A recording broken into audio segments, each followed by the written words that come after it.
ቀዳሚው መረጃ እናልፋለን። በትናንትናው ዕለት የካቲት 23 2018 ዓ.ም የአድዋ ድል መታሰቢያ በተለያዩ ቦታዎች ሲከበር ውሏል። ከሀገር ውስጥና ከሀገር ውጭም በድምቀትና በሰላም ተከብረዋል። ወደ ሌላኛው መረጃ ስናልፍ ኢራን ላይ የሚፈጸመው የአየር ላይ ድብደባ ለሳምንታት ሊቆይ እንደሚችል ፕሬዝዳንት ትራምፕ ገልጸዋል። በአሜሪካና እስራኤል ጥምረት በኢራን ላይ የተከፈተው የአየር ጥቃትና ኢራንም እየሰጠች ያለችው አጸፋ ያለምንም ማቆያ ቀጥሏል። ጦርነቱ አሁንም ሊባኖስን ጭምር አጠቃሏል። ኢራን የምትደግፈው ሂዝቦላ እስራኤል ላይ ጥቃቶችን መከፈቱን ተከትሎ እስራኤል ምላሽ እየሰጠች ነው። ኢራን በበኩሏ ወደ እስራኤል ወደ ባህረ ሰላጤው ሀገራትና ቆጵሮስ ወደሚገኘው የብሪታንያ የጦር ሰፈር ሚሳኤሎችንና ድሮኖችን እያዘነበች ትገኛለች። በኩዌት አልጀራ አካባቢ አንድ የአሜሪካ የጦር አውሮፕላን ከሰማይ ተመትቶ ሲወድቅ የአውሮፕላን አብራሪው በፓራሹት ሲወርድ ታይቷል። የኩዌት መከላከያ ሚኒስቴር የአሜሪካ አውሮፕላኖች መከስከሳቸውን ገልጾ የአውሮፕላን አባላት ግን በሰላም መትረፋቸውን አስታውቀዋል።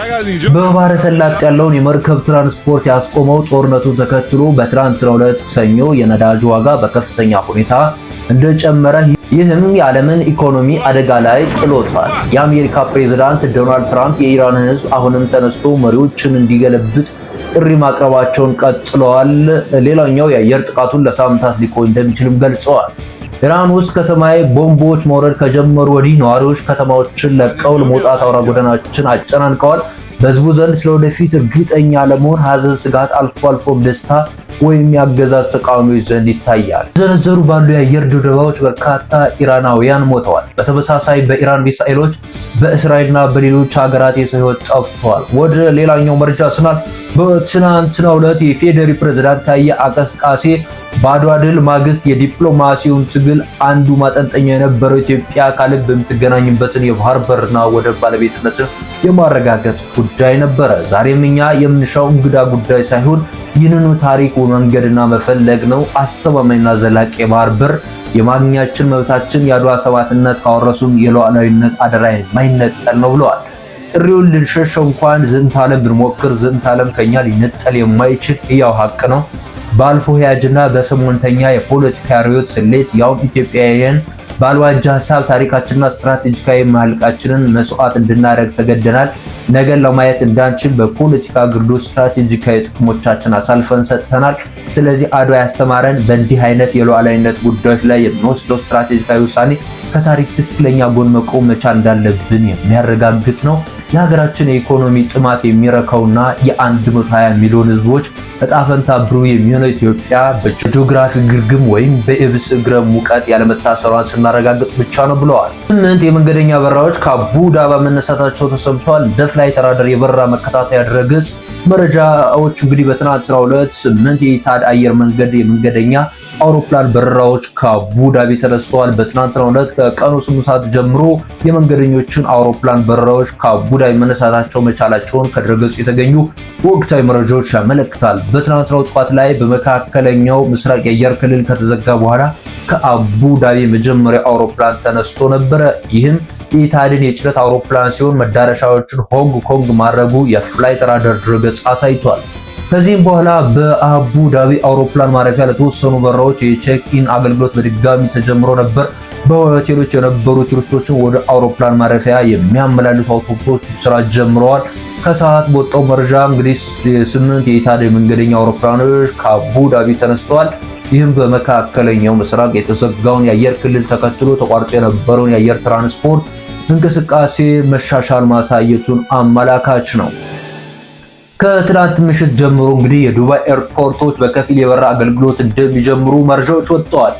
የዱባይ አውሮፕላን ማረፊያዎች ከካቲት 23 2018 ጀምሮ እንግዲህ ከዱባይ ዓለም አቀፍ አውሮፕላን ማረፊያ እና ከዱባይ ወርልድ ሴንትራል አል ማክቱም ዓለም አቀፍ አውሮፕላን ማረፊያ ከፊል የበረራ አገልግሎት ዳግም እንደሚጀምሩ አሳውቀዋል። ተጓዦች በሚመለከታቸው አየር መንገድ አማካይነት የበረራ ሰዓታቸው ካልተረጋገጠ በስተቀር ወደ አውሮፕላን ማረፊያዎች እንዳይመጡ ጥብቅ ማሳሰቢያ መተላለፉን ከዱባይ ሚዲያ ቢሮ የተገኘ መረጃ ያሳያል።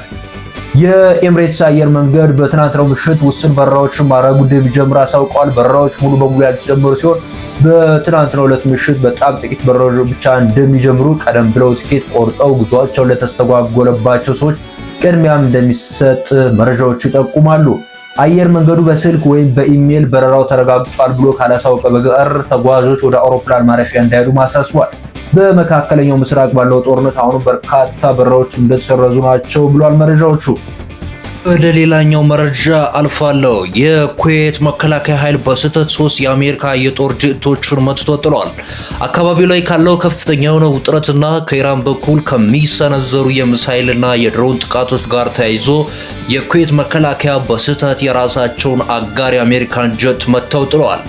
በሶስቱም ጀቶች ውስጥ የነበሩ 6 የአየር ኃይል አባላት ፓይለቶችና ረዳቶቻቸው በሰላም ፓራሹት ተጠቅመው መውረዳቸውንና በህይወት መትረፋቸውን የአሜሪካ ወታደራዊ ዕዝ አረጋግጧል።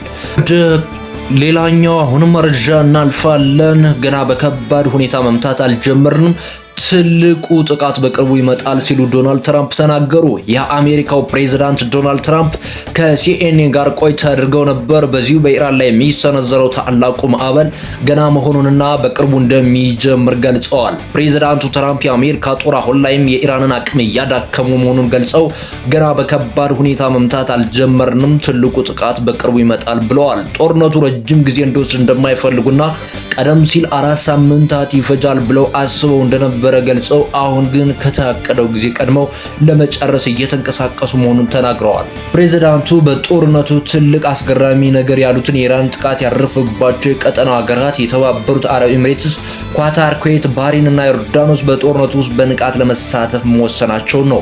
በጣም በጥቂቱ ይሳተፋሉ ብለን ጠብቀን ነበር፣ አሁን ግን በከፍተኛ ሁኔታ ለመሳተፍ ወስነዋል ብለዋል። ትራምፕ ከኒውዮርክ ፖስት ጋር ባደረገው ቆይታ ደግሞ አስፈላጊ ሆኖ ከተገኘ የአሜሪካን የምድር ጦር ወደ ኢራን ለመላክ ያላቸውን እድል እንደማይዘጉት አረጋግጠዋል። የኢራን አብዮታዊ ዘብ ለዓለም የነዳጅ ዝውውር የልብ ትርታ የሆነውን የሆርሙዝ ሰርጥ ዝግ እንደሚሆን በይፋ አሳወቀ። በሰርጡ ለማለፍ የሚሞክር ማንኛውም መርከብ በእሳት እንደሚጋይ አስታውቀዋል። ይህ ቦታ በዓለም ላይ ካለው የነዳጅ ዝውውር ውስጥ 20% ወይም 1/5 የሚያልፍበት እጅግ ወሳኝ የባህር መስመር ነው። የሆርሙዝ ሰርጥ መዝጋት ማለት የዓለም ነዳጅ ዋጋ ከፍተኛ ሁኔታ እንዲንር ያደርጋል። ከዚሁ ጋር በተያያዘ በትናንትናው ዕለት የኢራን አብዮታዊ ዘብ በሆርሙዝ ሰርጥ በሆንዱራስ ሰንደቅ ዓላማ ስትጓዝ የነበረች አቴኖቫ የተባለች የነዳጅ ጫኝ መርከብ በ2 ድሮን መጥቶ እንድትነድ ማድረጉን ተገልጿል። አዳዲስ መረጃዎች ሲደርሱ ወደ እናንተ የምናደርስ ይሆናል። ተመልካቾቻችን ለዚህ ቻናል አዲስ ከሆናችሁ ሰብስክራይብ በማድረግ ኮሜንት ላይ ሀሳብ አስተያየታችሁና ላይክ በማድረግ ለብዙ ሰው እንዲደርስ አድርጉልን።